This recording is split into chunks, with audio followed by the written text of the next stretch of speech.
Welcome to Equal Entertainment. I'm Tracy E. Gilchrist. And it seems a deal may almost be done for Hollywood writers. The Writers Guild announced a tentative deal over the weekend, potentially ending a 5-month-long strike of more than 11,000 writers. It's the second longest strike in the union's history. The terms of the agreement were not immediately known, and it still needs to be ratified by members. The WGA has said that writers can't afford to live off of the current pay structure. The leverage back in 2008 was, well, if you guys go on strike, you might be out of work for 3 months. And that at the time I was like, yikes, no, I don't want to be out of work for that long.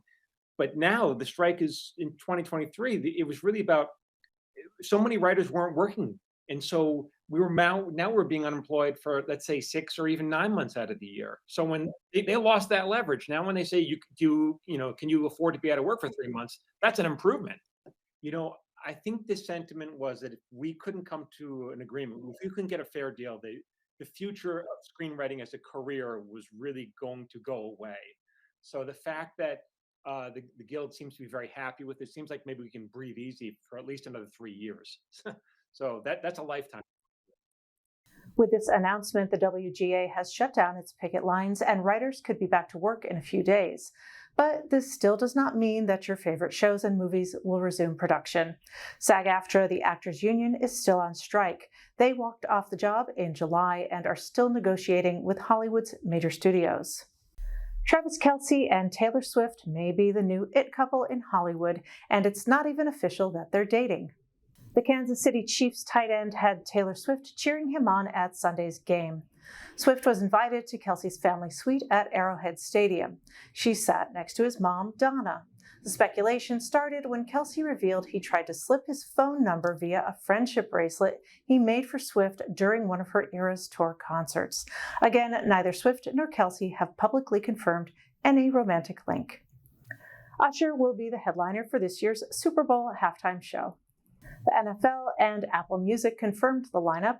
Usher called it the honor of a lifetime. The Grammy Award winner didn't reveal what songs he'll sing or who might join him on stage, but he has a legendary career and has teamed up with legendary artists. Among the biggest, Lil Jon, Ludacris, Alicia Keys, P. Diddy, Justin Bieber, and Nicki Minaj. Super Bowl 58 airs on CBS Sunday, February 11th.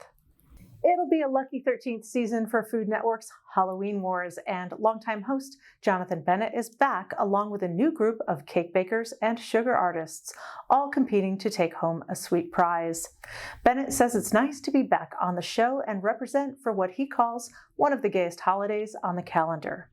And by asking you're returning to Halloween Wars after a bit of a hiatus, and you met your husband, James Vaughn, promoting Halloween Wars. So how does that feel to come back to? I mean, well, look, okay, first of all, that is a double-headed question because those are both amazing feelings for me, both of them. Mm-hmm. So coming back, we're an unlucky season 13, we call it, but since it's Halloween Wars, we're calling it lucky season 13 because that's Halloween, right?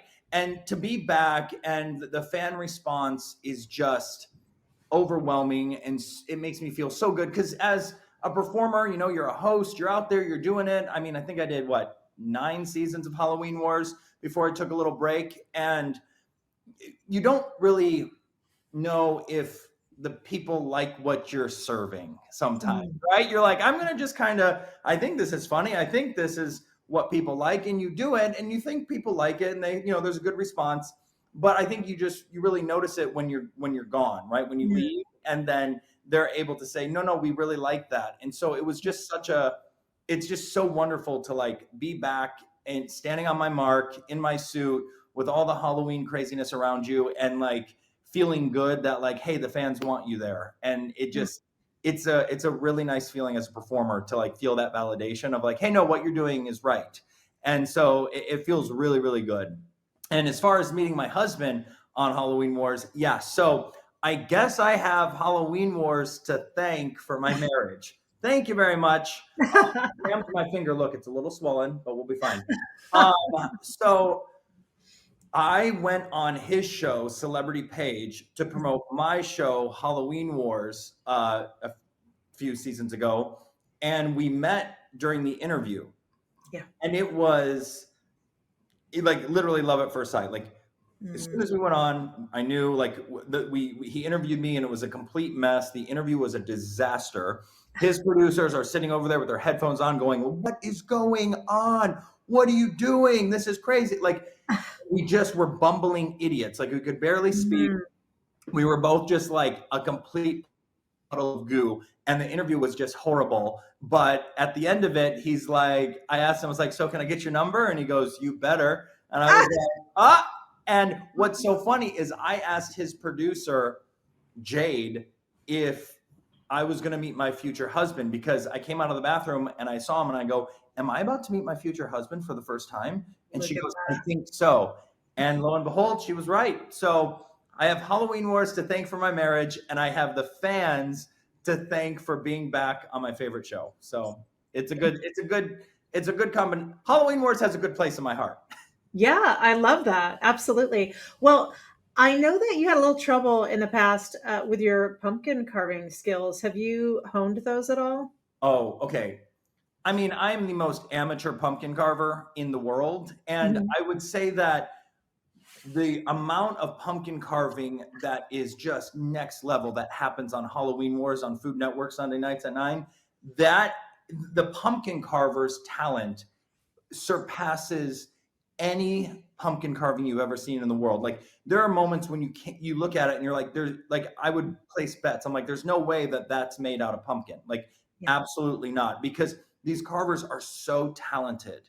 Do you have a favorite kind of segment or part of Halloween Wars that you like to Oh, watch? I mean, I think some of my favorite parts of the show, I think my favorite part is getting to scare my two judges, Artie and Shinman, who judge the show. I like coming up with the jump scares every episode where I'm going to pop out Yeah. and like scare them where they don't know I'm hiding in like a coffin right next to them, or they Mhm. don't know that I'm like in a pumpkin patch under the pumpkins and I'm going to jump out and scare them. That's my favorite part of actually filming the show because I love just scaring people. It's Halloween. It's so much fun. Yeah. But as far as, I mean, I think it's the treats that we get to eat because every episode they have to make a treat based on whatever the requirements are for the challenge. Yeah. And what's so cool is that I get to taste these sweet treats that will never get made again in the world Mm. and have never been made because you haven't had to use licorice and spam and whatever the crazy ingredients are that they have to Mhm. do. Those have probably never been said to a baker in a kitchen. Yeah. Hey, throw some spam and licorice in a treat and try it. But when you try it, it's the most delicious sweet Mm. treat for the most part, not all the time, but most of the time. They're the most delicious Halloween bites of goodness you've ever tasted. I remember on this season that's airing right now, they used a clip because I bit into the treat and I got emotional and started crying a little bit because it was the best thing I'd ever tasted. And when Oh. you're like, start crying on TV because you're like, this is the best thing I've ever tried in my life. Like it was just organically happened. And I was like, I can't believe I'm crying because the treat is so good. The time for LGBTQ plus people has become increasingly scary Yeah. and upsetting with all the anti-LGBTQ plus bills and erasure of queer history. Mm. And here you are being your fabulous self on the Food Network. And what does it mean to you to be able to do that and to be some visibility for people who may not get to see it? It's so funny you say that because, I mean, it's not funny you say that, but it's so interesting that you say that because I felt like being back on Halloween Wars, I was representing the queer community on television during a holiday that so many queer people celebrate and Yeah. love for so many reasons. Because Mhm. if you think about it, Halloween, before we kind of knew who we were or what being queer meant, like Halloween was a time where you got to be anyone you wanted to be. And it Yeah. was okay. And there was no judgment. Like you could dress up like the Green Witch from Wicked. You could be whoever you wanted to be. I think that's why the queer community loves Halloween so much. It's for me, it was an escape. Like I could put on heels and a dress when I was 11 and like go as Dorothy from the Wizard of Oz, right? And it's a time when you can actually escape any trauma or anything that you're feeling and just be whoever you want to be for that evening. And I think there's something powerful in that, because I think as a queer person, I found who I was a lot during different Halloween seasons. When you're dressing up as different things, you're kind of like playing around with different ideas until Yeah. you kind of like learn who you are. And Mhm. I think that's why Halloween is so, I mean, Halloween is such a gay holiday. Let's be honest. Like, it is the gayest. It is campy. It is Mhm. everything you want. It's dress up. It's glitter. It's be what you want to be. And so I think having queer representation on a show like Halloween Wars as the host is, it makes sense. And I think it's important for young people who are watching the show with their families, because a show like Halloween Wars is such a family friendly show. And I'll be honest, for the first few seasons I did it, I was kind of afraid to be myself. Like, can I just be Jonathan? Like, do I have to be a version of him? And I learned that no, I don't. I can just go be me on the show, be as big and loud and campy and gay as I want to be. Yeah. And that's what the people respond to. And it's so fun, because if you think about it, there's families around the country watching this show, and maybe there's a young Jonathan sitting Yeah. in Ohio, where I grew Mhm. up, in Toledo, and he's watching Oh, it wow. with his parents, and he sees me just being myself on this TV show. And maybe right there for that Halloween, maybe he feels a little less scared. Maybe Exactly. he feels seen, Mhm. because he's thinking, maybe I want to dress up like something fun for Halloween and see how that feels. Yeah. I think it's Halloween Wars returns to the Food Network this fall. Hollywood has gone to the dogs, and they're having a doggone good time. Paw Patrol just broke the Guinness World Record for the most dogs attending a film screening.